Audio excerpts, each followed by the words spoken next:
إنه لا يذل من واليت. مناجاة.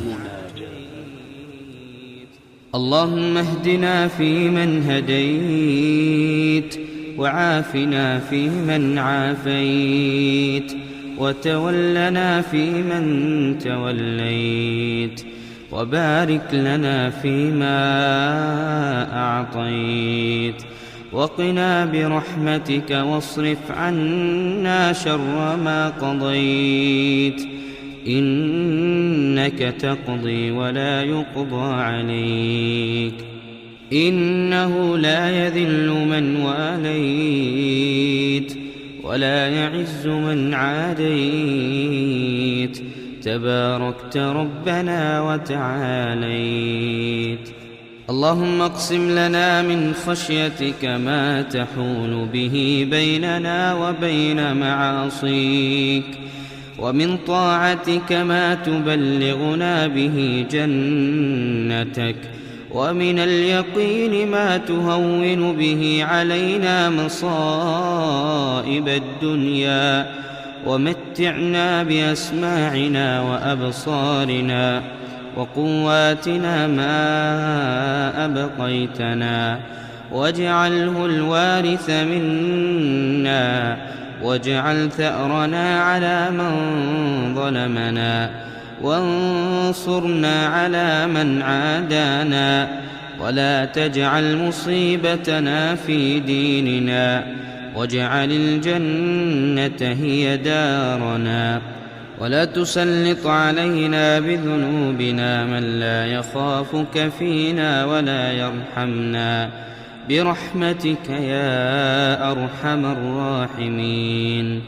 اللهم إنك عفو تحب العفو فاعف عنا.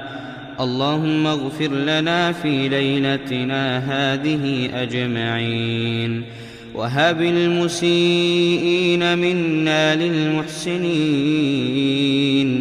اللهم ما قسمت في هذه الليلة الشريفة المباركة من خير وصحة وسعة رزق فاجعل لنا منه أوفر الحظ والنصيب،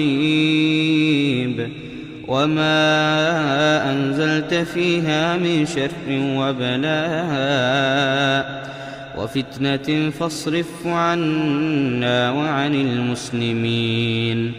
اللهم لا تدع لنا في مقامنا هذا ذنبا إلا غفرته، ولا هما إلا فرجته، ولا دينا إلا قضيته، ولا مريضا إلا شفيته، ولا مبتلا إلا عافيته، ولا ميتا إلا رحمته، ولا عدوا إلا خذلته، ولا حاجة من حوائج الدنيا والآخرة هي لك رضا ولنا فيها صلاح إلا أعنتنا على قضائها ويسرتها لنا برحمتك يا أرحم الراحمين.